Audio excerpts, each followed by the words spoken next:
In the autumn of 1893, when the leaves of Sussex had begun to bronze and curl at their edges, Professor Edwin Halcombe vanished for 3 days. Among those who knew him, this was alarming, less because they feared for his life than because Edwin Halcombe was a man who mislaid nothing. He kept his spectacles in a velvet-lined walnut case, his correspondence sorted by twine and date, and his botanical samples labeled in a hand so exact that one might mistake it for engraving. He had once returned to London from Edinburgh solely because he suspected he had left a drawer unlocked. Yet vanish he did. He had departed from the village of Renford on a Tuesday morning with a satchel of instruments, a compass, 2 notebooks, and the stated intention of surveying unusual fungal growth reported near the old forest called Blackmere Hollow. The villagers had advised against going alone. They did not speak dramatically, nor with the eager superstition of those who enjoy frightening visitors. They merely shrugged and said the wood was older than paths. Edwin thanked them with the patient smile of a man accustomed to rural nonsense, and set out under a gray sky. He was 46 years of age, lean from long walks and modest appetites, with silver beginning at his temples. He had known academic distinction, modest fame in certain circles, and the peculiar loneliness that often attends a life devoted to classification. Plants yielded themselves to order. Human beings did not. His wife Eleanor had died 8 winters earlier of a fever that medicine named with confidence and cured with none. Since then he had lived in rooms lined with books and pressed leaves, speaking most freely to specimens. He did not consider himself unhappy, only arranged into silence. The forest received him without ceremony. Blackmere Hollow was unlike the managed woods Edwin knew from estates and university grounds. There was no neat spacing of trunks, no clear underbrush, no sense that men had ever persuaded this place to behave. Oaks rose immense and twisted, mantled in moss. Ferns crowded the floor in layered abundance. Light entered only in shafts, as though negotiated 1 beam at a time. He took notes for the first hour with satisfaction. Several lichens of uncommon coloration, a fungus emitting faint phosphorescence beneath a rotted stump, vines braided in curious spirals suggestive of patterned growth. By noon he realized the birds had gone quiet. By 1 o'clock his compass had begun to turn slowly in circles. By 2 he had found the same fallen beach 3 times. Magnetic disturbance, he muttered aloud, though the explanation comforted him less when spoken. Mist rose among the roots, though the day remained dry. The trees seemed subtly rearranged whenever he looked away. Once he heard footsteps behind him and turned to discover only leaves settling. He walked faster. Rational men do when reason begins to thin. Near dusk he came upon water. It lay in a clearing that could not have been there before. A still, round pool, clear as blown glass, rimmed with stone and roots older than memory. Light descended through the canopy in pale columns. Dust motes, or perhaps spores, hung glittering in the air.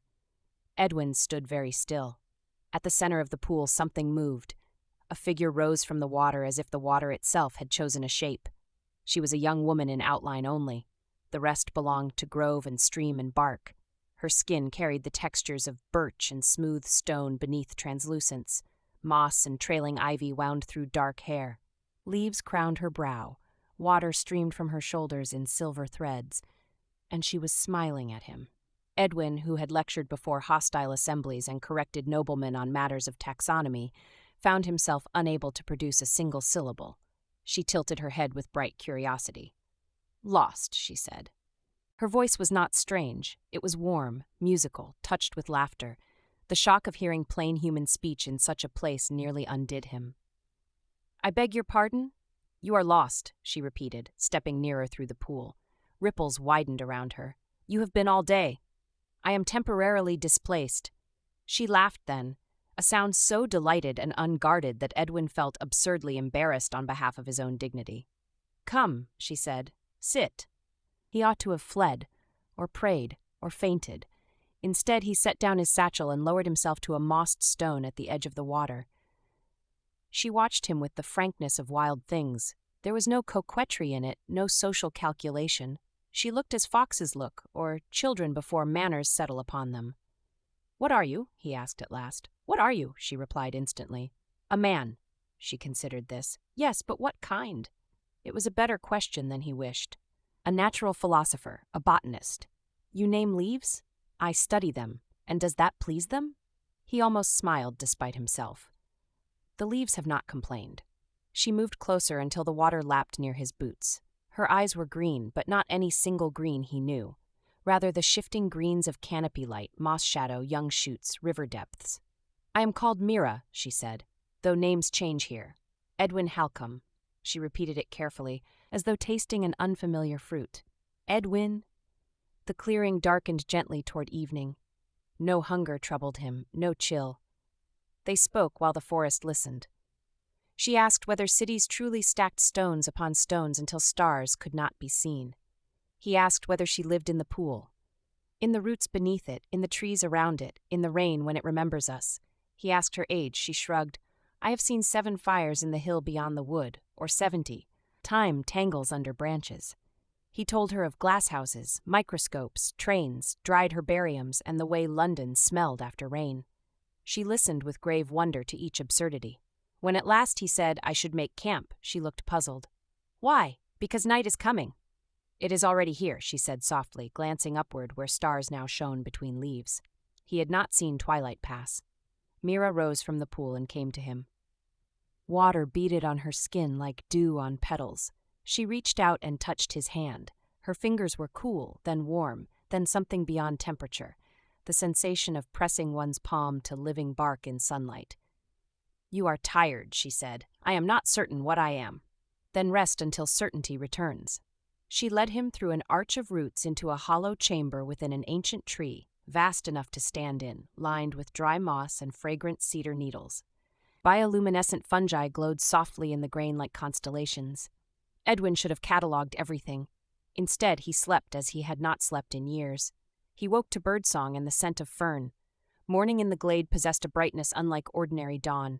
Every surface seemed washed anew into being. Mira sat nearby, weaving stems into a braid.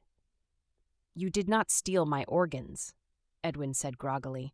She blinked, then laughed so hard she fell backward into the moss.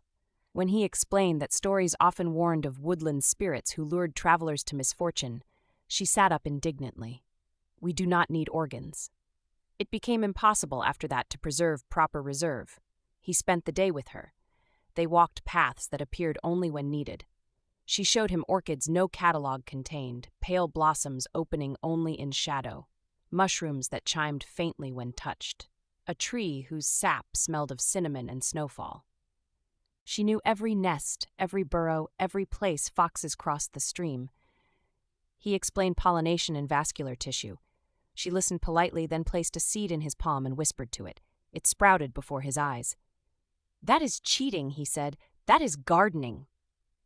He laughed, a rusty sound little used. Toward afternoon rain began, warm and gentle. They sheltered beneath an immense cedar whose branches formed a green cathedral. Why did the wood bring me here? He asked. The wood did not, she said. You did. I assure you, I was trying very hard not to. You were lonely enough to hear us. He wished to deny it. Yet the word entered him with the force of truth long avoided. Mira touched the lapel of his coat, tracing the worn seam. You carry absence like others carry perfume. No one had spoken of Eleanor to him in years, except in condolences. No one had named the continued presence of grief so plainly.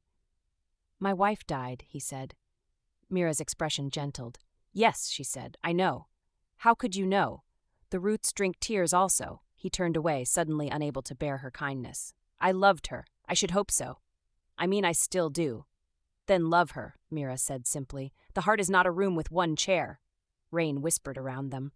He looked at this impossible creature with bark-bright skin and leaf-shadow eyes and felt something in him loosen that had been clenched for years. When he kissed her, it was with the hesitation of a man asking permission from the world itself. She answered by drawing him nearer. The kiss tasted of rainwater and mint and distant earth after thunder.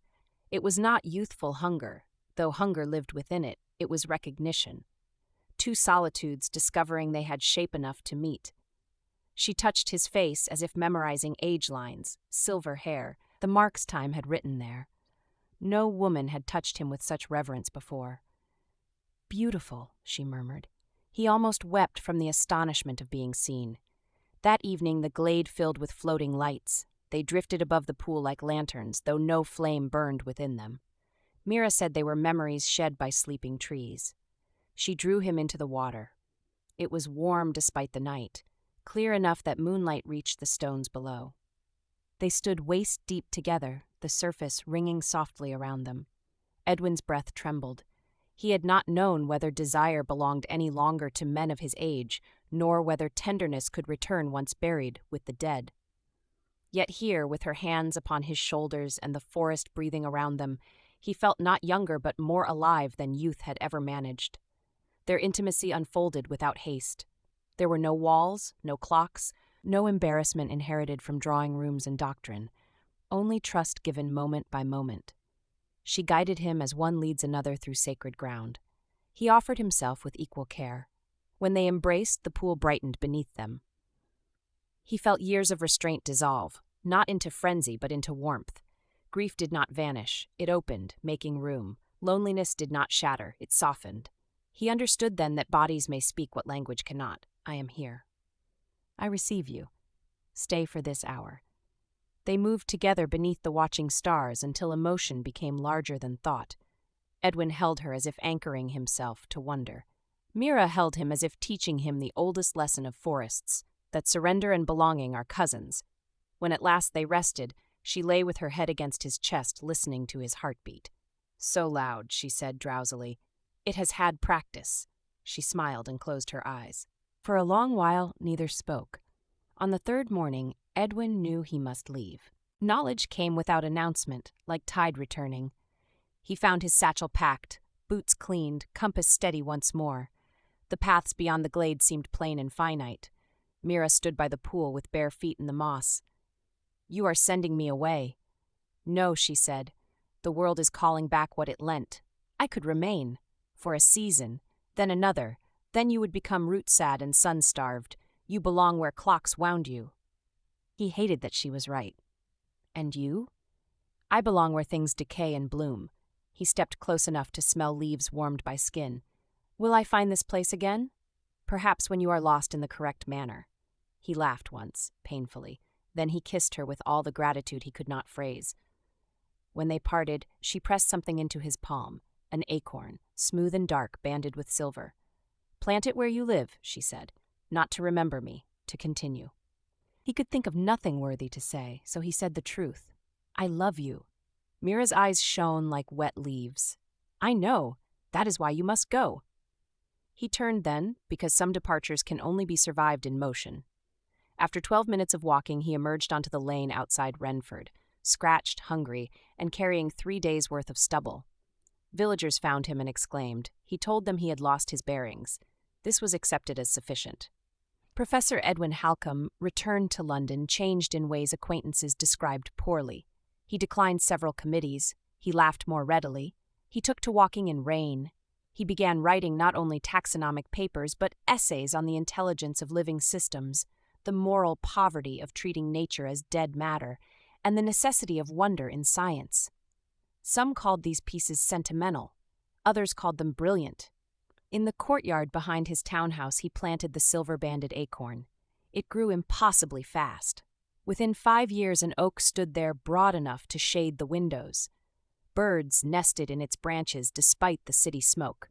Neighbors complained of roots lifting paving stones. Edwin apologized cheerfully and did nothing. Sometimes in late summer, when dusk turned green beneath the leaves, he heard laughter above him. He never remarried. He never again entered Blackmere Hollow, though more than once he traveled near it and turned back at the boundary. He understood at last that love need not end in possession to be complete. When he died at 79, peacefully in a chair beside the garden window, the maid who found him reported that the room smelled strongly of rain-soaked earth, though outside the day was clear. And in the bark of the great oak, just for a moment, there appeared the smiling outline of a woman crowned in leaves.